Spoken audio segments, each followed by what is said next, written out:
10,000 people on July 26 to 28th, 2019 had the opportunity to partake in an amazing alpha test for a brand new MMORPG-like game. Today, Famitsu and other media outlets have released a brand new article with a Q&A from the development team for an all-new game by Project Sky Blue and Bandai Namco Online, called Blue Protocol. Hello, I am Frosty Coffee 1HD, and some brand new news just came out today, and I am going to break down the articles from Famitsu, Dengeki Online, and 4Gamer that was just released this past evening and today. In the Famitsu, Dengeki, and 4Gamer articles, the development team members being interviewed, it was Takahiro Suzuki, the operation director and producer from Bandai Namco Online, and Kaisuke Fukuzaki, the development director also from Bandai Namco Online. Throughout each article, the developers talk about design, art, and gameplay of the alpha test. Famitsu, Dengeki, and 4Gamer asks lots of great questions. However, because of time, I am going to try and focus on the important questions of each article in this video for the gamers at home to know about. The development team in most of the articles thank the players that participated in the alpha test so that they can look at all of the feedback received and put it to use for in-house development across the board. Suzuki in Famitsu's article goes on to describe the age group of online gamers was considerably younger. He mentions how more players are in their 20s than in their 30s or 40s, and the most common being players ages 25 to 29 years old. He finds it a little shocking for his generation, but it thinks of it as a very good trend for the game and the industry as a whole. Famitsu goes on to ask a new question about how will each class feel different? Is it possible you can tell us about the future implementation plans? For the alpha test, we had 4 classes: Aegis Fighter, Twin Striker, Blaster, and Spellcaster. Are there any plans to have new classes in the future? Suzuki responds with saying rather than focusing on classes, they plan on focusing on the current classes at hand.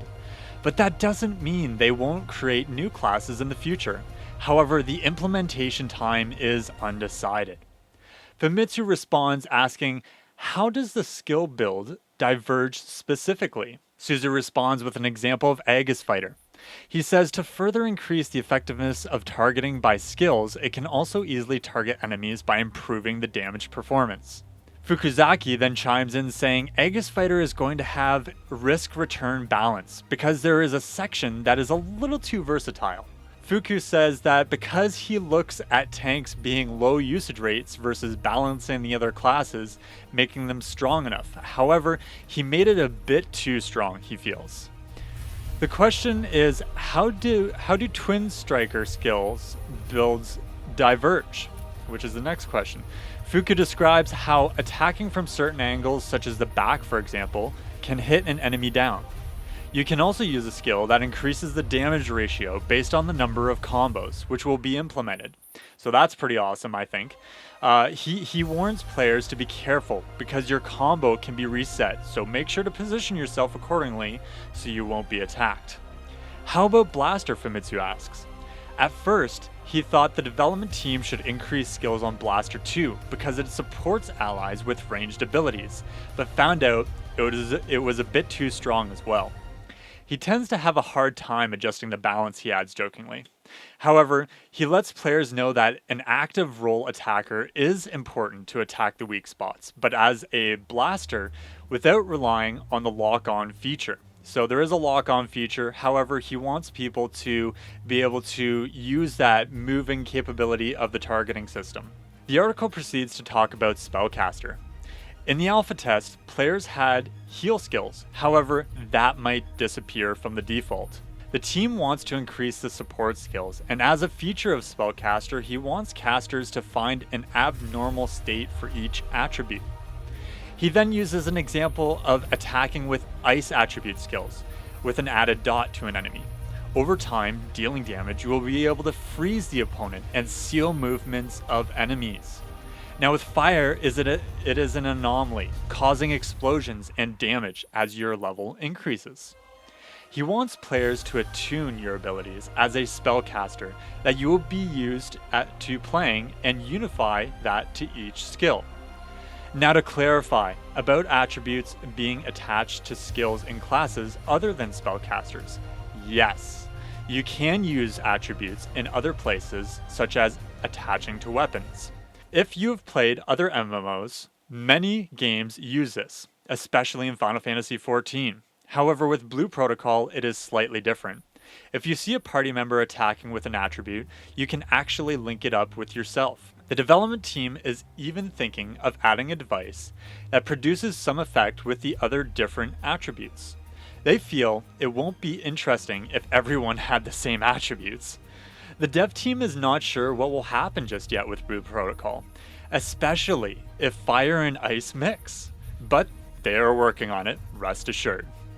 The game has no healer, so they are thinking about mechanics when a player has been slept and how to awaken them. So right off the bat, I am going to assume one of two things right now. A sleep from an enemy or raising a player from death. That's the only two things that I can really think of at the moment when they're referring to that. The game has 4 tactical skills and corresponding 3 types of skills to each key will be prepared.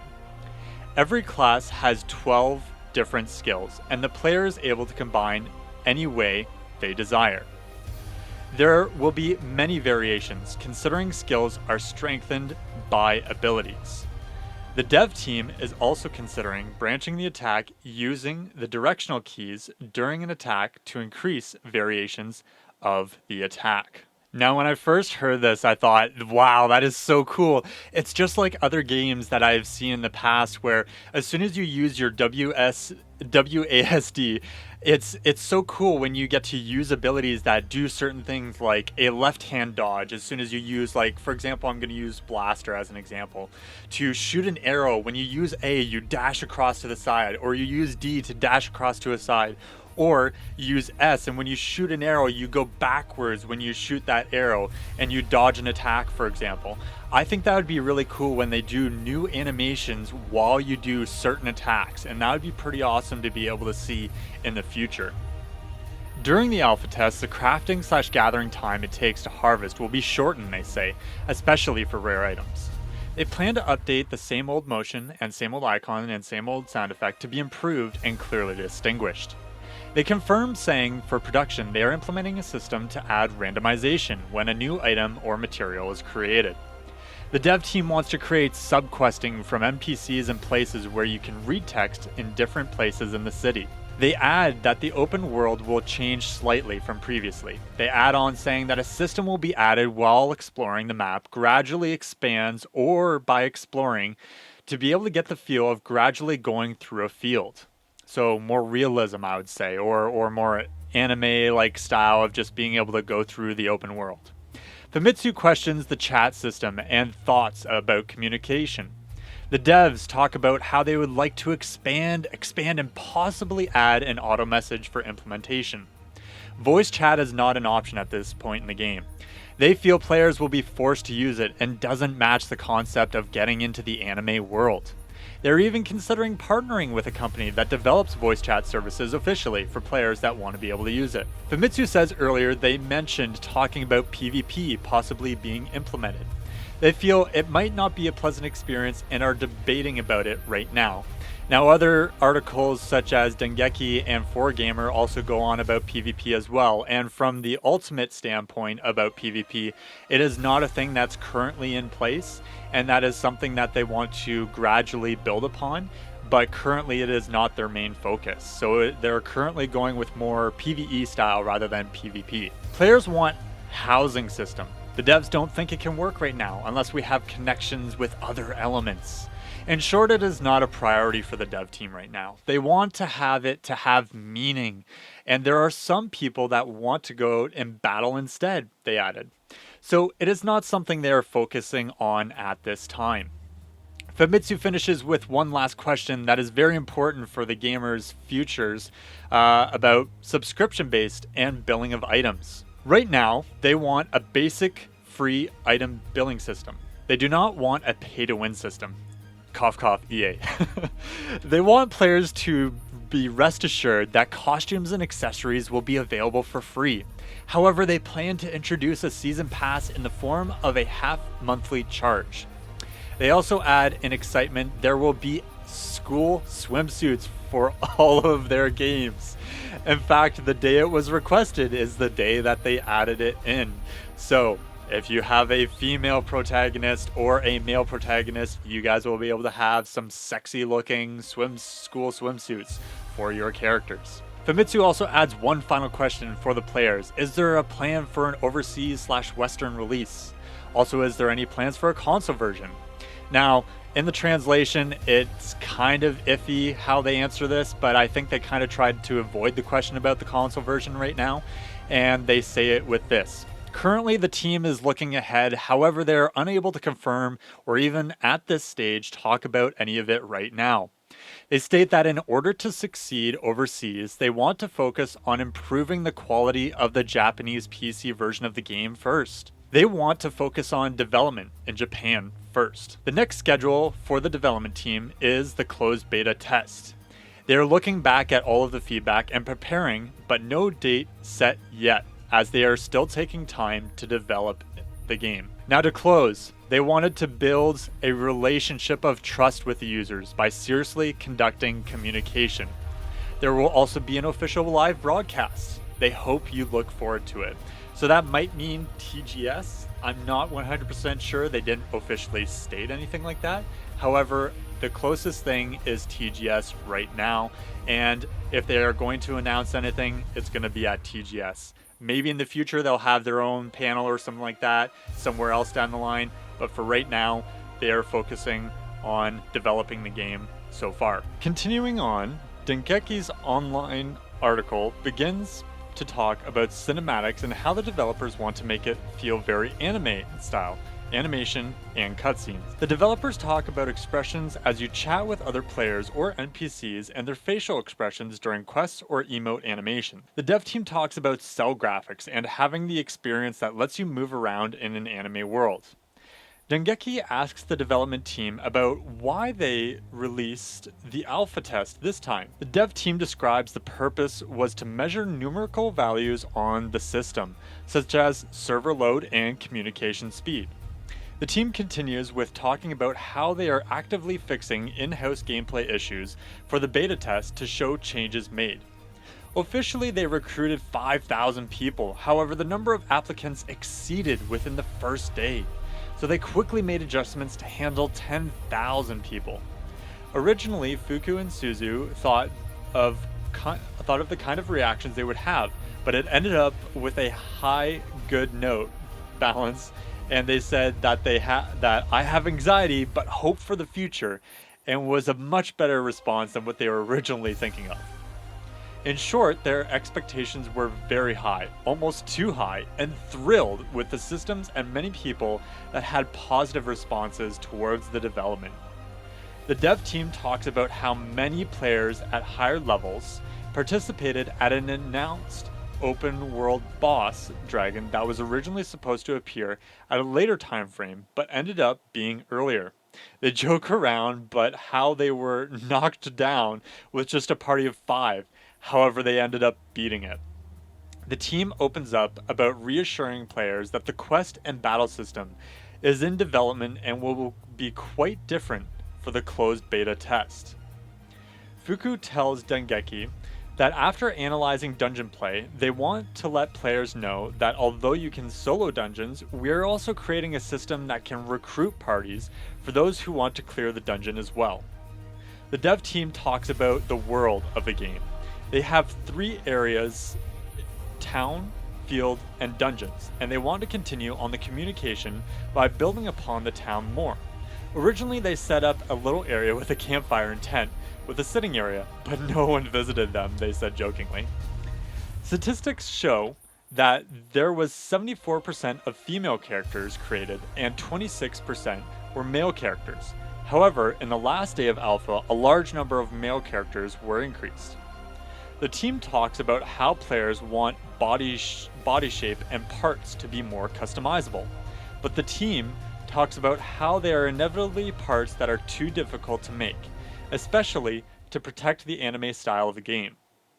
So they are considering more facial options for the future and pushing it to the limits. They are able to create more hairstyle options and dynamics as well. Dengeki basically repeats Famitsu with asking about the four classes, and very similar responses were given in turn. Dengeki continues later on to ask about story or content not being implemented in the alpha test. The development team states that the main story was not implemented, but officially 5 NPCs related to the story are released, PV and key visuals, but there are currently about 30 NPCs involved in total in the story altogether. And with a side note of many demos are to be planned. They give the example of the game being like a demo, not a movie, stating about the level of quality and graphics being raised, inferior for even a demo, even for the normal game's screen stage. For the story demo, as a normal character, it's a side effect that is particular about anime. Continuing on, he talks about how the alpha test was more about battle, so next time around it might be more about production while changing a few actions. Not only story, but also the actions of the gameplay as well. Those actions are ultimate actions / skills to be more precise. The previous version of the alpha test, they state that there was invincible time that occurs from the movement of use without any disadvantages, even without using the action. So they want to focus on refining skills in different ways for the future. Dengeki asks about the closed beta, and the dev team confirms there will be. However, there will be very little information from here up until the beta, as they will be focusing on the next development stages. Dengeki asks about endgame content and what it will look like for players. The team responds with a small response of weapons and imagination. They want players to go beyond just the endgame content, otherwise it would be meaningless other than just having the best weapons in the game at the time of the current updates. So, they want to throw a side note saying they will have restricted zones for specific content with gear available for players to obtain. For raids and dungeons, they plan to prepare items for difficulty, with hard difficulty, making it impossible to clear without having a full party at your side. Minigames will also be added in the world as well. A camera mode will be implemented for taking screenshots.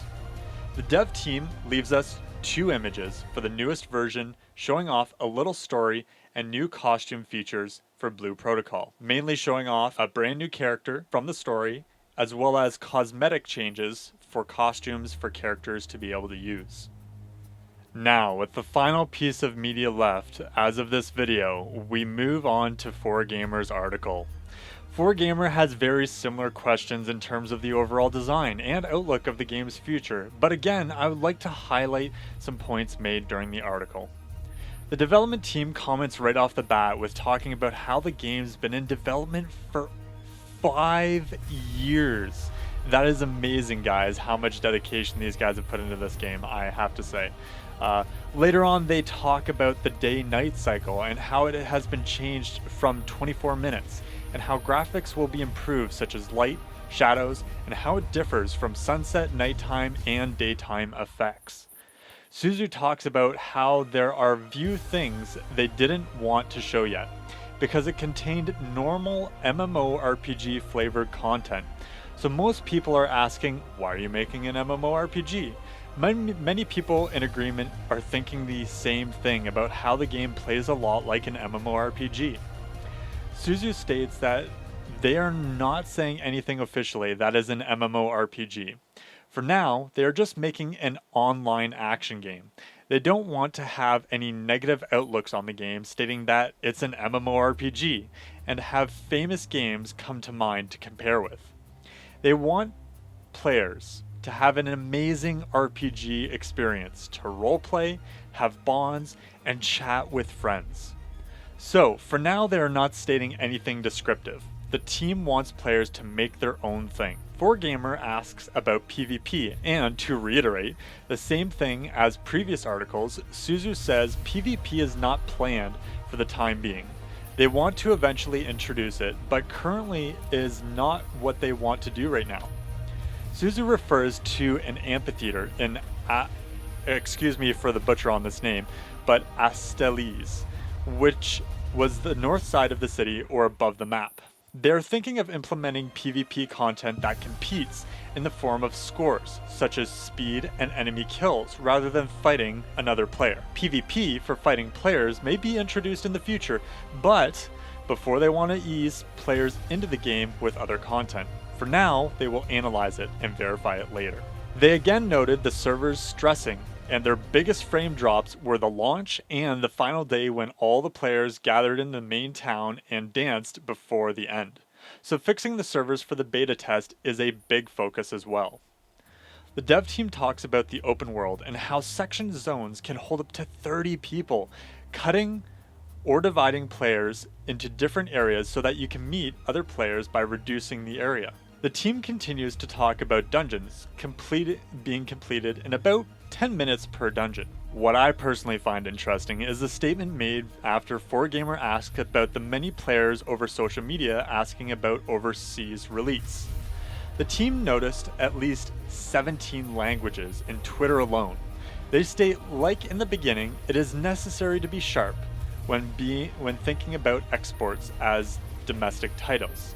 So I'm going to make sure to send them overseas. But to that end, I have to be able to put out numbers firmly in the other countries. Alright guys, we got a lot of brand new information today, and I apologize for it being so long. However, I had to shuffle through 3 different articles and try and combine this all into one video, and I hope I did the best that I could for all of you guys and provide the best information as possible.